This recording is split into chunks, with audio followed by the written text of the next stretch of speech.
A5 இன் ஸ்ரீலங்கா. இன்றைக்கி காலையில் எந்திரிச்சோடனே ஒரு அட்டகாசமான இடத்துக்கு போனோம். அதுதான் கலே.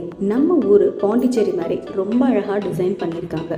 அங்கங்கே நின்று ஃபோட்டோ எடுத்துகிட்டு அந்த ஸ்ட்ரீட்டை ரசிச்சுட்டு அந்த பீச்சு காற்றை நல்லா வாங்கிட்டு அப்படியே அந்த பீச்சை அனுபவிச்சுட்டு உட்காந்துருக்கிறதே தனி சுகம். அதுக்கப்புறம் நாங்கள் போனது மூன் ஸ்டோன் வாங்குறதுக்காக. மூன் ஸ்டோன் அதாவது மைன். அங்கே தான் சினமன் கார்டனும் வச்சுருந்தாங்க. சினமன் எப்படி எடுக்கிறாங்க, அதை எப்படிலாம் யூஸ் பண்ணுறாங்க, இதெல்லாமே சினமன் ஸ்டிக்கு. இந்த இலையிலேருந்து சினமன் ஆயில் எல்லாம் எடுக்கிறாங்க. இது மூன் ஸ்டோனோட மைனிங். அந்த மைனிங்லேருந்து எப்படி எடுக்கிறாங்க, அதை எடுத்து எப்படி கழுவி அதிலிருந்து இந்த மூன் ஸ்டோனை கண்டுபிடிச்சி பிரித்து வைக்கிறத ரொம்ப அழகாக அவங்க எக்ஸ்பிளைன் பண்ணாங்க. ரொம்ப அழகாக இருந்துச்சு. அங்கே இருந்த எல்லா மூன் ஸ்டோன்ஸும் கிறிஸ்டல்ஸும்.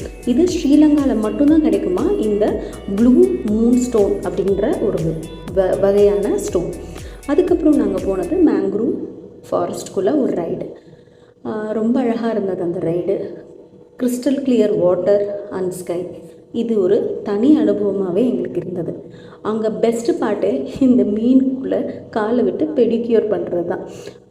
அது முடிச்சுட்டு அடுத்து நாங்கள் போன இடம் வந்து சீ லைஃப்னு சொல்லிட்டு அங்கே டர்ட்டில்ஸ்க்காக நிறைய விஷயங்கள் பண்ணுறாங்க. டர்ட்டில்ஸை பற்றி நிறையா தெரிஞ்சுக்கணுன்னா இந்த இடம் போய் நம்ம தெரிஞ்சுக்கலாம். இதுதான் எங்களோட கடைசி பிளேஸ்.